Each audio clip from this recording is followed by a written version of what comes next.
Hey family! Thank you so much for joining me today. Oh, I'm always so excited to see you.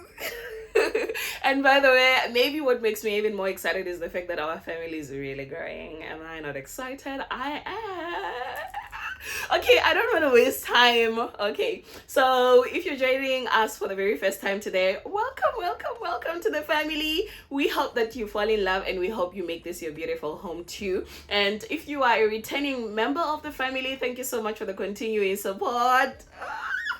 The love is just too much. I can contain myself. Thank you so much, guys. So, without further ado, let's get into what we're going to be doing today. Okay, today we are going to be talking about or sharing information on the interview questions. Somebody wrote to me and said, if you still remember the interview questions, may you kindly share. And I was like, okay, this is actually a good idea. And I also decided that not only should I share interview questions, but I should also share strategies or rather tips on how to answer them. And please note that I'm not an expert whatsoever, but I'm an English teacher living in Taiwan, working in Taiwan, of course, and it means that my strategy worked. So basically, this has been tested. This is a method that has been tested already, and yes, it works. Okay, we have proof. I'm here. So yes, I'm gonna be sharing the interview questions and also giving you tips on how to answer them. And oh my, let me apologize for not introducing myself to our newbies.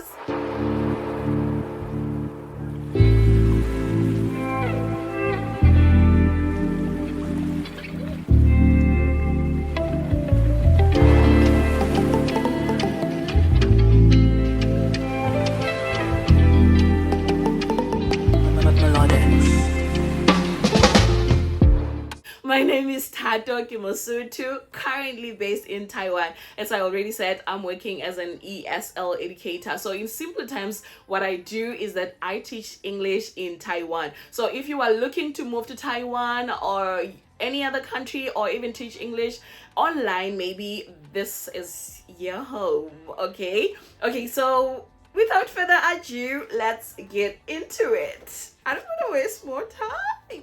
So the first question that I have on my list is describe yourself or your personality in 3 words. So what this question needs basically is just for you to describe yourself in 3 words. It's like it's as simple and straightforward as it is. You just have to mention 3 words that you think best suit you or best describe you, or you can even answer it in the form of sentences, but not too long. What they are asking you to do is just to give a brief answer here, so you don't have to go on and tell them about yourself and what you've been through and stuff like that. So if you have 3 words, 3 words that come into my mind right now are determined, patient, and fun. As easy as that. Of course, you can try to Google better words, I don't know, that best describe you or that you feel will suit the job. I don't know. Whatever you do is okay, but try not to go on and on. Just be brief, okay, when answering this question. And then the second one is, what are the characteristics of a language teacher? You need to explain, you need to give out the qualities, characteristics, qualities. What is a good English teacher? How do you think a good English teacher should be? Now you need to explain this, okay? So this one can be long. It should not be too long. It shouldn't be too long, but yeah, you can try to elaborate. It's not a question where you just it's not like the first question. It's not like the first one where you just mention words. This one you need to explain, okay? So if you say a good teacher has to be patient, then maybe you can explain why should a good teacher or why should a teacher be patient, okay? And then the third one is, when or why did you decide to become a language teacher? So you need to explain what motivated you to become a language teacher. I'm going to make an example. I decided to become an ESL educator specifically because of my love for education and also sharing information with other people or seeing other people develop. It's as easy as that. It may sound shallow, but it's the truth. I remember when I was asked this question, I told them this, what I just told you now. I told them that I decided to become a language teacher because I was aware that it would incorporate the two things that I'm very passionate about, which are teaching or maybe sharing information with people, as well as traveling. Right? As easy as that, or as simple as that. Okay, so yes, you need to tell them what motivated. It could be your experience of one language teacher who was so good, or it could be that you are just a language fanatic, right? And so you decided to really go into it and share that with other people, or share your skills with other people. Whatever reason is good enough. Okay, you don't have to use the same answer I gave. You can talk about your own experiences, or talk about whatever motivated you. Every answer is correct and good enough. Okay.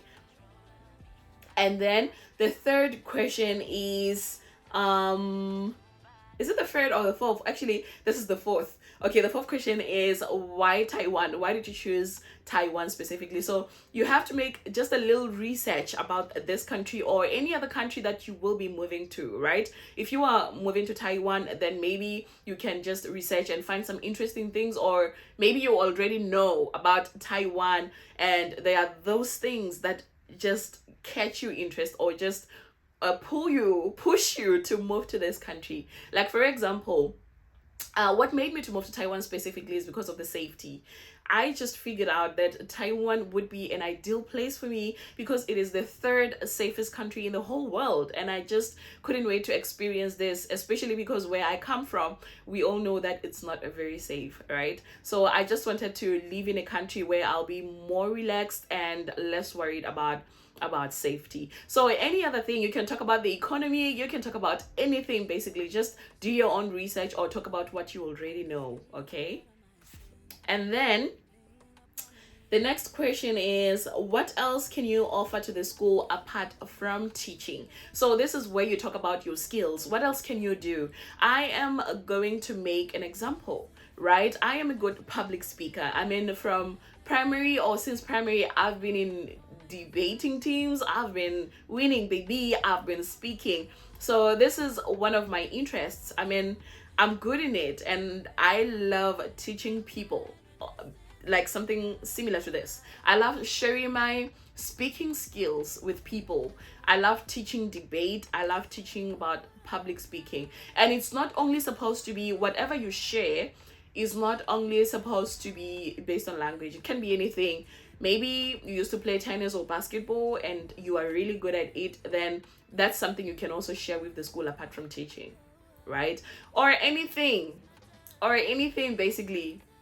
Are you good in making cupcakes perhaps, and are you ready to share that skill with the students, or even your colleagues?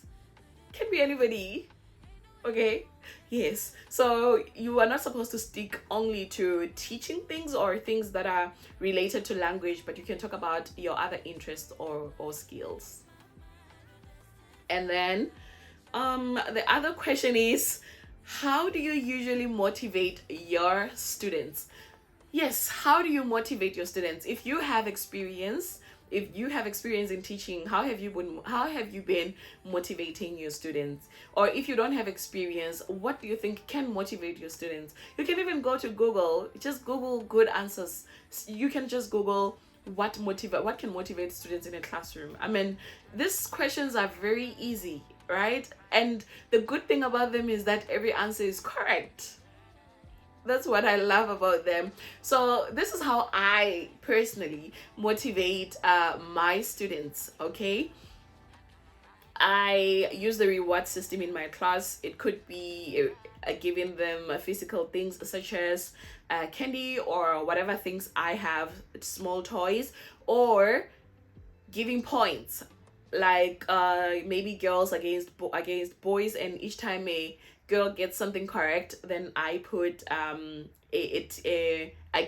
give a mark for the team that got the answer correct, right? That is also rewarding. Or maybe you could use stars. You see those little stars we use in the classroom, or even stamps that have maybe excellent or great or very good on them, that you stamp in a student's book. Those are little things that really motivate students in the classroom. But many other things, of course, like I said, You don't necessarily have to give the answer that I just gave you right now. You don't have to give out my answer to be correct. Everything is correct. So you can share what you do, and or you can even Google what things can be done and find something that works for you, or that you feel best suits you or can work perfectly in your classroom. Okay? And then let's see. Okay, the next question that I have here is, what would you do for students at a lower level? We all know that in a classroom there's a possibility of teaching students with mixed levels, like different levels, right? Mixed, it's just a mixture.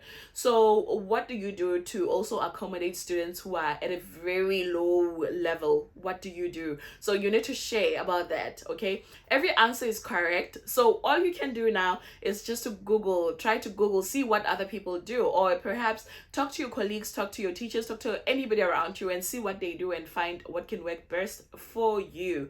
Maybe you can try to make them stay after school so that you catch up, so that they catch up. Or maybe you have a way in your classroom that if the first ones have completed the tasks, then there's something, you give them something to keep them busy with as you try to assist the slower ones. I mean, any answer can be correct. Okay, so yes, at least you have an idea of what you're going to be asked. So now it's up to you to go and find many other answers and pick the one that best suits, or that is catchy, that you find very interesting. Okay.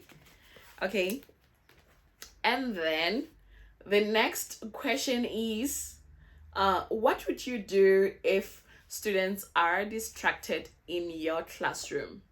Okay, sometimes they will say, let's take it that you are teaching with your assistant, right? TA, and then a TA goes out of the classroom to speak to a parent, and students get distracted and they are all looking outside. What are you going to do to get their attention back? So like I said, any answer is correct. You can like, literally get students' attention in every way. You can clap hands, you can utter something and then they respond. Like for example, in Taiwan we use attention, and anytime you say attention, all the students look at you and respond 1 2, and after that you can continue. So by saying attention, they know that they have to look at you. Or you can even teach them your own lines, such as what are other lines I know? Oh, my colleague uses party people, so she says party people, and then they respond ooh, ooh. So when they do that, all of them just concentrate. And my other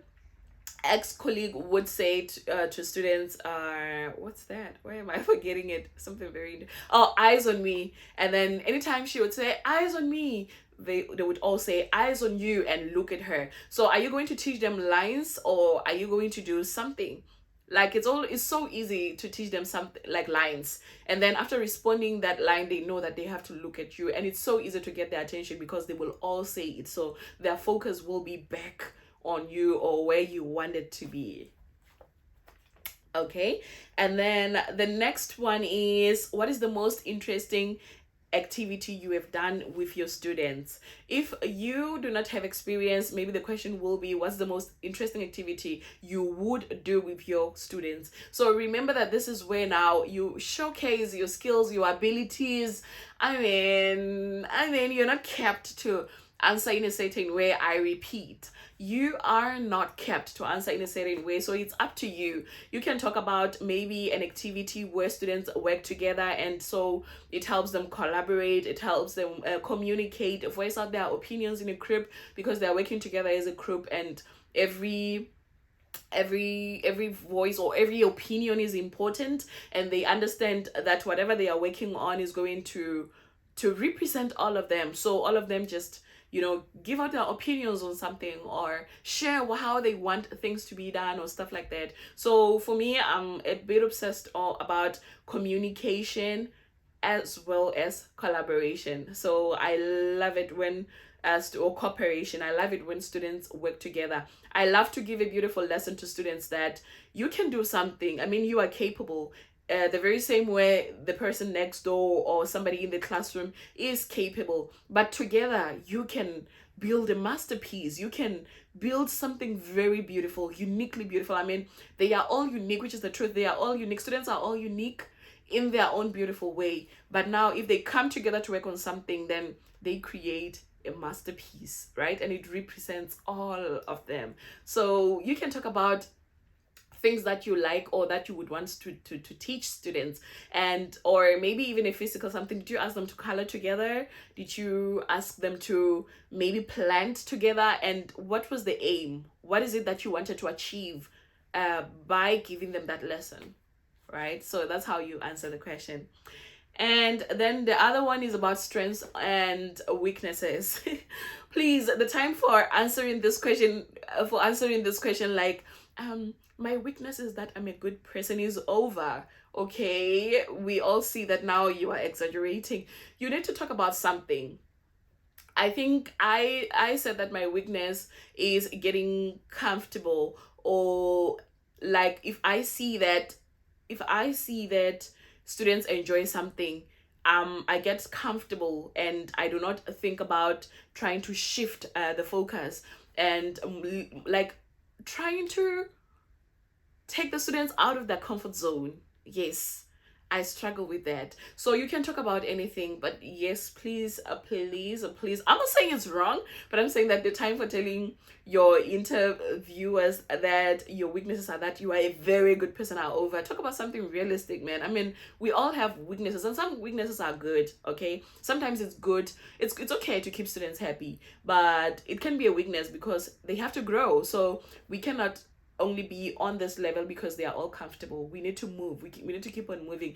And of course, a growth is uncomfortable. So you should expect it that students will be uncomfortable at some point, but it's okay because it's part of learning, right? So that's my own weakness. You have your own. Everybody has their own weaknesses. So don't be afraid of talking about them. Of course, you don't have to talk about things that sell you out. Imagine saying my weakness is that I have a bad temper. I mean, that's not good. It doesn't give you a good image, right? So you can talk about something realistic, but again, don't just put yourself out there and label yourself a bad person. It's not good. Right? And strengths, we all know. I mean, we all have strengths. So you can talk about your skills, you can talk about your people skills, whatever. Every skill is a strength, or whatever you are good in that other people struggle with is strength, or even something that is not even unique that everybody knows, but you know that you can do it perfectly. It's a strength. So like I said, all these questions are beautiful because you're not kept to respond in a certain way. You just have to be realistic and interesting. Okay, and then the last question I wrote here is, what would you improve? Maybe in you or your way of your style of teaching, or so you can talk about things you would like to work on. Like I said, I talked about being comfortable. When I see that students enjoy this, it's all I want to do because I want them to be happy. But now it's not good because they really need to get out of their comfort zone. I already talked about this. So of course, these are some things that I need to work on, or I would like to improve. I want to learn or to come to terms with the fact that it's okay for students to be uncomfortable, that I cannot always keep them happy. Of course, I need to try as much as possible, but they need to grow, and I need to ensure that they grow uncomfortable as it may be. It's something they should go through, right? It's important for them to go through it. So you can share anything basically. So yes, these are some of the questions I remembered, and I'm not saying that these are the only questions, or I'm not saying that they will exactly be like this, but yes, please expect questions like this. Okay, so as you all know, I came to Taiwan via Teach Taiwan. So these questions were specifically asked. I was asked these questions by the Teach Taiwan team, right? There's also the second interview. Remember, there's also a second interview being an interview of you and the school. So these questions I just talked about now are questions you will be asked by your interviewer from Teach Taiwan, right? And then you will have a second interview, which will be between you and the school. And that second interview is a bit more relaxed, because they already saw they were recording from your first interview and they already liked you. So now they are just trying to find out, or maybe, I don't know, they're just trying to put a stamp or seal the deal, meet you now and maybe see if they still like you, or it's an opportunity for you to learn about them, ask them questions that you would like to ask. And it's like a meet and greet thing, something very casual yet beautiful and important. So yes, I would like to repeat that I came to this country via Teach Taiwan. Teach Taiwan is an agency for English teachers in Taiwan. So if you are a native English speaker and you would like to teach English in Taiwan, you can contact them. Remember that you do not specifically have to be an English teacher, I mean by profession, for you to work as an English teacher. Every degree is acceptable, okay? And by the way, sometimes they even advertise positions that are outside teaching English. I mean, science teacher, arts teacher. So any degree is okay. You just have to apply, okay? All they need is your degree, 4 years preferably. I think it's a must, in fact. I don't know, but you can go to the website and check. And then the second thing that they need is your license, right? Teaching license issued by the government, okay? And in my country, we have SACE. So you need to have a SACE certificate. And then your police clearance certificate, right? And yeah, that's just it. The medical examination, which is just, let me call it a physical test. Yes. Okay. So you can contact them on their page, communicate with them. And the most exciting thing right now is that they are in it. They are recruiting teachers for their next term. So it's a good time to apply right now. Get an interview. I mean, I've already shared the interview tips, so all you have to do is take them, apply, master your interview, and come and join us. I'm looking forward to seeing you here soon. And by the way, thank you so much for subscribing, guys. I think we are really growing. I am so grateful. We are on 200 subscribers, if not more. Thank you so much, and please do continue to subscribe, share, comment, like. And if there's anything you don't understand, do not hesitate to leave the comments here. I will respond. Leave your question in the comment section and I will respond. You can also maybe tell me what you would like me to talk about. Is there something you are curious about or something you need information on? You can drop it there too. I will go through all of the comments, and then of course I will do as you want, as I always do, right? Yes. Thank you so much, and I'm looking forward to seeing you in the next video.